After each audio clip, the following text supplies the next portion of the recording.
ജെയ് means ഫെബ്രുവരി 1 shift 1 രാവിലത്തെ ഷിഫ്റ്റിൽ morning ഷിഫ്റ്റിൽ 2024 27ാമത്തെ ചോദ്യം waves എന്ന് പറഞ്ഞ ചാപ്റ്ററിൽ നിന്നാണ്. ബീറ്റ്സിൻ്റെയും നമ്മുടെ വേവ് ഇക്വേഷൻ, നമ്മുടെ സ്ട്രെച്ച്ഡ് സ്ട്രിങ്ങിൻ്റെ വേവ് ഇക്വേഷനും തമ്മിൽ കണക്ട് ചെയ്യുന്നൊരു ചോദ്യമാണ് തന്നിട്ടുള്ളത്. സോ ചോദ്യം വായിച്ചു നോക്കാം. A tuning fork resonates with a sonometer wire of length 1 metre.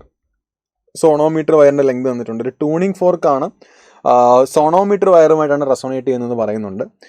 Tension, ആ വയറിൻ്റെ ടെൻഷൻ 6 ന്യൂട്ടൺ ആണ്. ലെങ്ത് 1 മീറ്റർ ആണ്. When the tension in the wire is change to, tension മാറ്റി 54 ന്യൂട്ടൺ ആയി കഴിഞ്ഞാൽ the same tuning fork produce 12 beats per second with it എന്നാണ് പറയുന്നത്. അപ്പോൾ ഒന്നാമത്തെ കേസിൽ നമുക്ക് ഇവിടുത്തെ ഫ്രീക്വൻസി എഴുതാം. നമുക്കറിയാം 1/2L × √T/μ എന്നാണ്. ഇവിടെ ഫ്രീക്വൻസി മാറും, കാരണം ടെൻഷൻ മാറുകയാണ്. 1/√T/μ എന്നാണ്.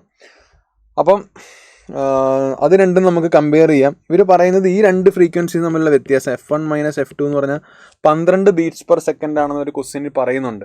ഇപ്പോൾ രണ്ട് കേസിൽ. അപ്പം ആദ്യമേ ട്യൂണിംഗ് ഫോർക്ക് റെസൊനേറ്റ് ചെയ്തുകൊണ്ടിരിക്കുകയായിരുന്നു ഇത് വെച്ചിട്ട്. ഇപ്പോൾ 12 ബീറ്റ്സ് പെർ സെക്കൻഡ് പ്രൊഡ്യൂസ് ചെയ്യുന്നു. അങ്ങനെയാണെങ്കിൽ the frequency of the tuning fork F1ൻ്റെ വാല്യൂ കണ്ടുപിടിക്കാനാണ് ചോദ്യം ഇതാണ്, ശ്രദ്ധിക്കുക.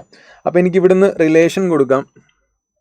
ഫ്രീക്വൻസി എന്ന് പറഞ്ഞാൽ ടെൻഷന്, ബാക്കിയെല്ലാം കോൺസ്റ്റൻ്റ്, ടെൻഷന് ഡയറക്റ്റ്ലി പ്രപ്പോർഷണൽ ആണ്. അപ്പോൾ എനിക്ക് F1 പ്രപ്പോർഷണൽ ടു √6 എന്നും F2 പ്രപ്പോർഷണൽ ടു √54 എന്ന് എഴുതാം. അല്ലെങ്കിൽ F1/F2 = √1/9 എന്ന് വരും, അല്ലെങ്കിൽ 1/3 എന്ന് വരും. അപ്പോൾ എനിക്ക് ഇവിടുന്ന് എഴുതാം F2 എന്ന് പറഞ്ഞാൽ 3F1 ആണ്. ഞാനിവിടെ സബ്സ്റ്റിറ്റ്യൂട്ട് ചെയ്ത് F2ന് പകരം ഇവിടെ F2 രണ്ട് ബീറ്റ്സ് കൊണ്ട് F2 final frequency F2 - F1 ആണ് 12. അപ്പോൾ 3F1 - F1 = 12 എന്ന് കിട്ടും.